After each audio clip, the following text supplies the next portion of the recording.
Hai semuanya, Assalamualaikum warahmatullahi wabarakatuh. Salam sejahtera untuk kita semua. Salam Pancasila. Berjumpa kembali dengan saya Ibu Winarni, Guru PPKN dari SMP Negeri 189 Jakarta. Mengawali pembelajaran kali ini, mari sama-sama kita bersyukur kepada Allah Subhanahu wa Ta'ala, Tuhan yang Maha Kuasa yang telah memberikan rahmat-Nya kepada kita semuanya. Apa kabar anak-anak Indonesia? Tetaplah semangat belajar meskipun masih dalam situasi pandemi COVID-19. Salam sehat selalu, tetap belajar dari rumah. Pada pembelajaran kali ini, kita akan mengkaji tentang daerah dalam kerangka negara Kesatuan Republik Indonesia. Saat ini kita khusus membahas tentang perjuangan menuju Negara Kesatuan Republik Indonesia. Siapa di antara kalian yang sudah pernah berkunjung ke wilayah Papua? Atau mungkin ada yang sudah pernah berkunjung ke wilayah Sulawesi Utara? Atau mungkin di antara kalian sudah ada yang pernah ke Flores? Atau bahkan ada yang pernah mengunjungi provinsi terbaru di Indonesia? Nah, sekarang simak baik-baik tayangan berikut. Selamat belajar!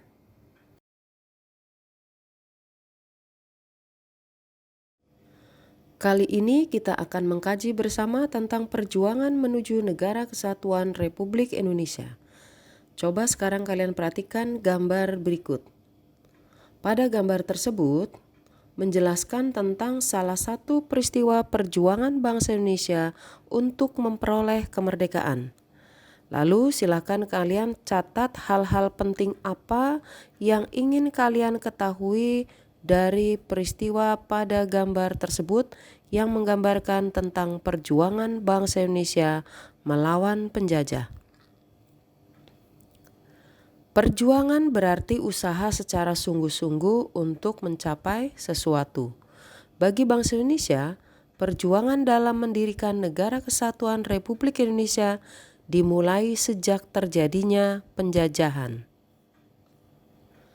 Sejarah tentang lahirnya Negara Kesatuan Republik Indonesia semakin menguat setelah Jepang menyerah tanpa syarat kepada sekutu.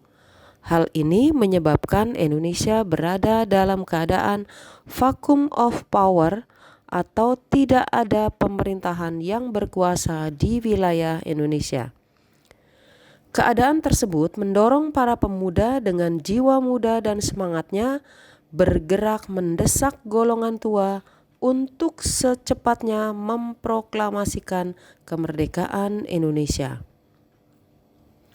Setelah Indonesia mengalami vacuum of power, terjadi beberapa rentetan peristiwa yang berujung pada pembacaan teks proklamasi. Nah, sekarang perhatikan rentetan peristiwanya. Mulai dari peristiwa Rengas Dengklok,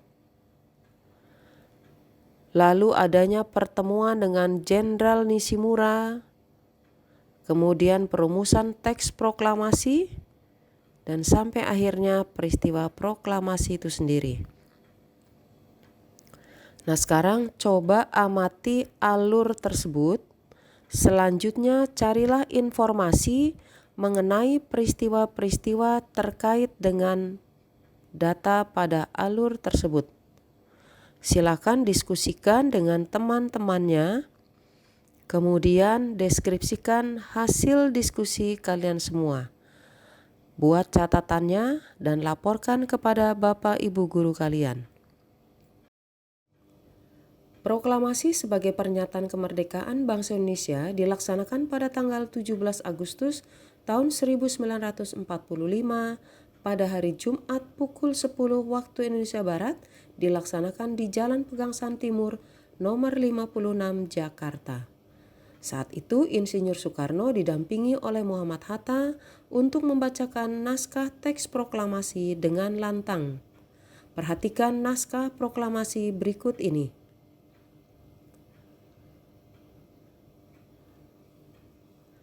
Dalam perumusan teks proklamasi, Insinyur Soekarno tidak secara sepihak memutuskan hasil rancangan teks proklamasi.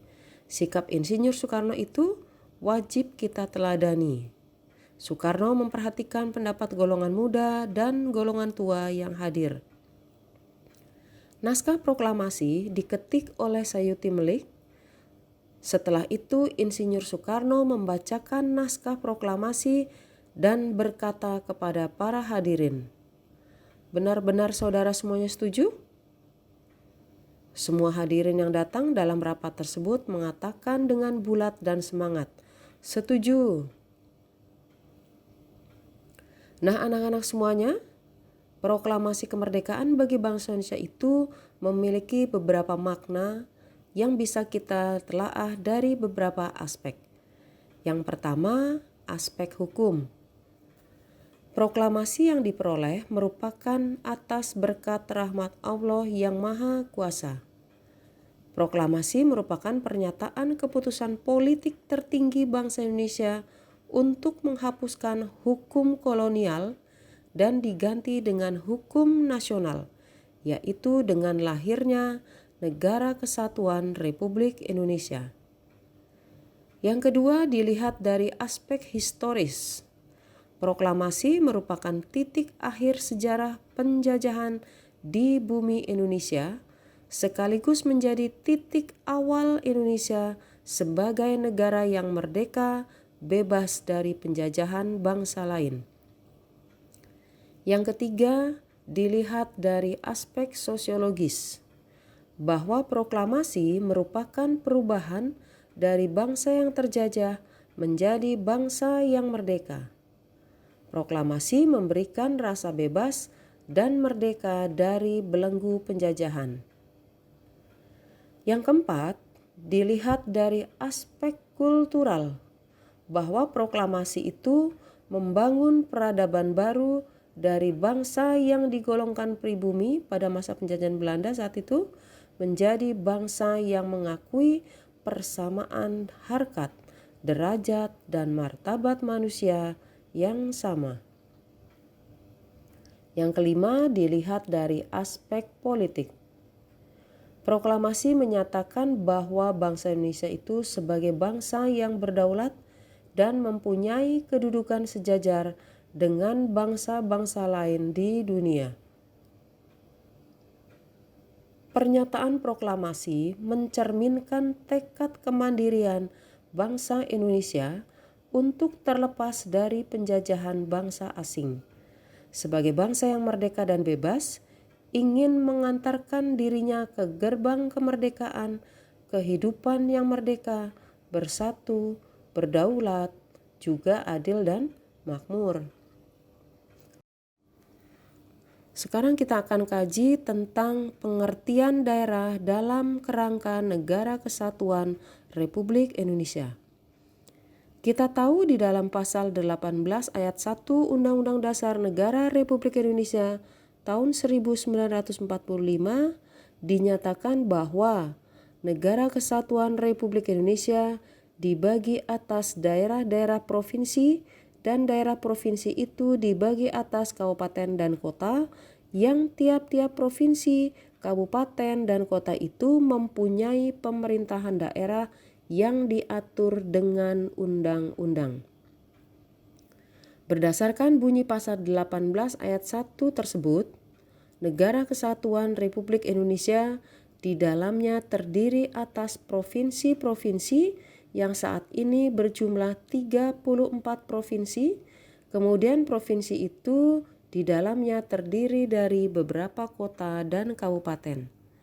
Setiap provinsi dan kabupaten kota itu masing-masing mempunyai kepala daerahnya sendiri-sendiri yang saat ini pemilihan kepala daerahnya dilaksanakan secara langsung melalui pemilihan umum kepala daerah atau yang biasa disingkat dengan pilkada. Sementara itu pada pasal 18 ayat kedua Undang-Undang Dasar Negara Republik Indonesia tahun 1945 berbunyi bahwa pemerintah daerah provinsi, daerah kabupaten, dan kota mengatur dan mengurus sendiri urusan pemerintahan menurut asas otonomi dan tugas perbantuan. Ini mengandung makna bahwa setiap daerah itu mempunyai kewenangan untuk mengatur dan mengurus rumah tangganya sendiri, termasuk membuat peraturan daerah. Inilah yang kita sebut dengan otonomi daerah. Pemberian otonomi kepada daerah dimaksudkan untuk mempercepat terwujudnya kesejahteraan masyarakat melalui peningkatan pelayanan, pemberdayaan, dan peran serta masyarakat. Di samping itu, melalui otonomi luas, daerah diharapkan mampu meningkatkan daya saing dengan memperhatikan prinsip-prinsip demokrasi, pemerataan, keadilan, keistimewaan, dan kekhususan, serta potensi dan keanekaragaman daerah dalam sistem negara kesatuan Republik Indonesia. Sekarang coba kalian kaitkan bunyi pasal 18 ayat 1 dan ayat kedua Undang-Undang Dasar Negara Republik Indonesia tahun 1945 tersebut dengan bunyi pasal 1 ayat 1 Undang-Undang Dasar Negara Republik Indonesia tahun 1945. Untuk itu, silakan kalian tuliskan bunyi pasal 1 ayat 1 Undang-Undang Dasar Negara Republik Indonesia tahun 1945 terlebih dahulu. Silakan kalian tuliskan pada kolom berikut. Nah, anak-anak semuanya, kita tahu bahwa Indonesia itu memiliki 5 daerah yang menyandang status otonomi khusus ataupun daerah istimewa. Daerah mana saja yang dimaksud? Coba kalian amati beberapa ikon dari tiap-tiap daerah tersebut. Lalu kalian deskripsikan dan tulis di dalam kolom berikut.